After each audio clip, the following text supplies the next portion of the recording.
आज हम बात करते हैं हीरा सिंघल के बारे में। वो हीरा जिसका शरीर 60% विकलांग है, फिर भी 2014 में यूपीएससी टॉप की और पूरे देश में रैंक 1 लाकर आईएएस बनी। वो हीरा जिसे स्कूल में एडमिशन नहीं मिलता था और बाद में उसी स्कूल में चीफ गेस्ट बनकर गई। वो हीरा जिसे अपना पद हासिल करने के लिए सरकार से लड़ना पड़ा। वो हीरा सिंघल जिसने एसडीएम के तौर पर अपनी पहली पोस्टिंग में 340 बच्चों और बंधुआ मजदूरों को मुक्त कराकर उनको फैमिली से मिलाया।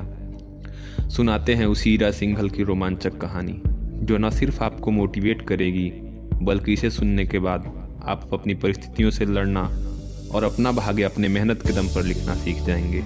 नमस्कार मित्रों, स्वागत है आपका वुमेन टॉक में। आज हम सुन रहे हैं हीरा सिंघल और उनके संघर्ष की कहानी। वीडियो के अंत में आपके लिए है एक खास मैसेज, इसलिए एंड जरूर देखें। वो कहते हैं ना, सपने बहुत सुनहरे होते हैं।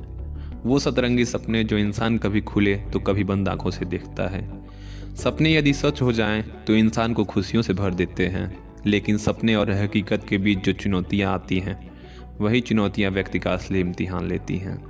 हीरा सिंघल के सपने की राह में सैकड़ों दीवारें थीं, वहीं अनेक चुनौतियों ने इनके सब्र का इम्तिहान भी लिया। लेकिन हीरा भी फौलाद की तरह डटी रही और न तो अपनी बीमारी के आगे घुटने टेके, न ही किस्मत के आगे समर्पण किया। हीरा ऑर्डिनरी लड़की से एक्स्ट्रा ऑर्डिनरी वुमन कैसे बनी, इसकी कहानी बहुत दिलचस्प है। हीरा का जन्म 31 अगस्त 1983 को मेरठ शहर में हुआ था। पिता राजेंद्र सिंघल एक इंजीनियर और माता अनीता सिंघल एक इंश्योरेंस एडवाइजर हैं। ये सभी बच्चों की भांति आम जिंदगी ही जी रही थी, लेकिन जब ये 8 वर्ष की थी तब इनकी बीमारी शुरू हुई। इनको स्कोलियोसिस नामक बीमारी है। इस बीमारी में रीढ़ की हड्डी टेढ़ी होकर एस आकार की हो जाती है, फलस्वरूप शरीर का विकास नहीं हो पाता। अब इनके और इनके पेरेंट्स का संघर्ष शुरू होता है। इनके पिता इनका एडमिशन कराने सोफिया कॉन्वेंट स्कूल में ले गए, लेकिन विद्यालय प्रशासन ने इनकी विकलांगता की वजह से एडमिशन करने से मना कर दिया। पिता ने लड़ झगड़ कर एडमिशन वहीं कराया। जैसे तैसे हाई स्कूल इन्होंने अच्छे अंकों से पास किया। उसके बाद इनको अपने करियर के बारे में सोचना था। ये बायोलॉजी विषय लेकर अपना 12th करना चाहती थी और डॉक्टर बनना चाहती थी, लेकिन इनके पिता नहीं चाहते थे कि ये डॉक्टर बने। एक इंटरव्यू के दौरान इनके पिता ने बताया कि हीरा डॉक्टर बनना चाहती थी, लेकिन मैंने उसे समझाया कि तू डॉक्टर तो बन जाएगी, लेकिन अच्छी सर्जन नहीं बन पाएगी। जब तू खुद बीमार दिखेगी तो तुझसे दवा कौन कराने आएगा। तू अपने प्रोफेशन के साथ जस्टिस नहीं कर पाएगी, इसलिए इंजीनियरिंग कर ले। हीरा भी कहती हैं कि आज वो जो कुछ हैं अपनी फैमिली की वजह से हैं। एक इंटरव्यू के दौरान उन्होंने बताया था कि मेरे पिता ने हर वक्त मेरी परछाई बनकर मेरा साथ दिया है। इनके पिता इनको समझाते थे, मोटिवेट करते थे कि बिना पढ़ाई, बिना करियर के तुम्हारी लाइफ कुछ नहीं रहेगी। जब तुम आत्मनिर्भर नहीं रहोगी तो दुनिया तुम्हें क्रेडिट नहीं देगी, सोसाइटी तुम्हें 3rd ग्रेड सिटीजन जैसे व्यवहार करेगी। हीरा कहती हैं कि उनके पिता ने कभी भी लड़के और लड़की में भेदभाव नहीं किया और एक समान अपॉर्चुनिटी प्रदान किया। इन्हीं सब बातों से मोटिवेट होकर हीरा ने कंप्यूटर साइंस में अपना बीटेक नेताजी सुभाष प्रौद्योगिकी संस्थान से किया। उसके बाद 2008 में अपना MBA फाइनल किया। कोका कोला और कैडबरी जैसे मल्टीनेशनल कंपनी में जॉब भी किया, जहां इनका पैकेज लगभग 20 लाख रुपए का था। कैडबरी में इनका काम अच्छा चल रहा था, पैकेज भी ठीक था, लेकिन सेटिस्फैक्शन नहीं था, क्योंकि हम लाखों करोड़ों रुपए तो कमा लेते हैं, लेकिन वो ज़िंदगी ही क्या जो किसी के काम न आए।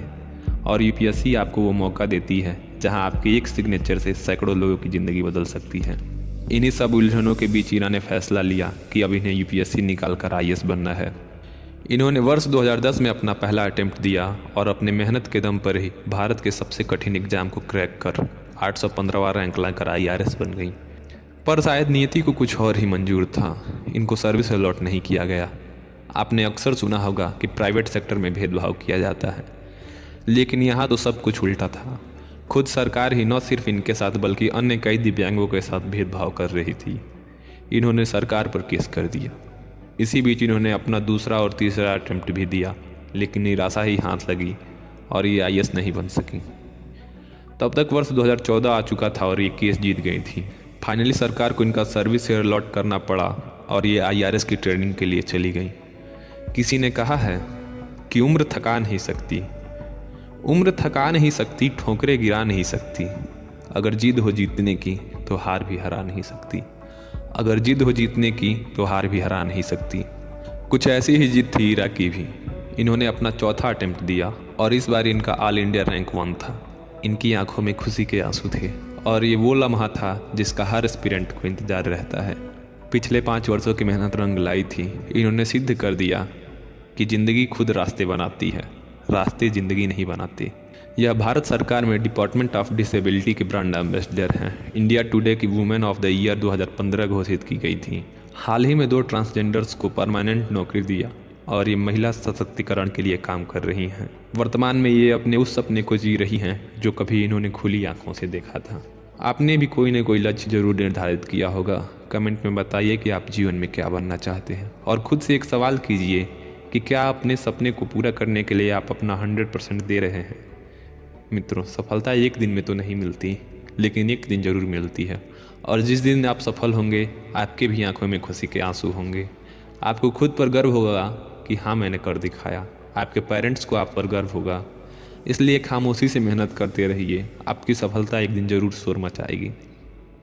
वीडियो के अंत में यही कहना चाहूँगा कि आप सब्सक्राइब करें या ना करें, लेकिन शेयर ज़रूर कीजिएगा। अपने बेस्ट फ्रेंड, भाई, बहन या जिसे भी आप प्यार करते हैं उसे भेजिए ये वीडियो, ताकि उनको भी पता चले कि आप उनके केयर करते हैं। क्या पता इस वीडियो से ही वो मोटिवेट हो जाएं।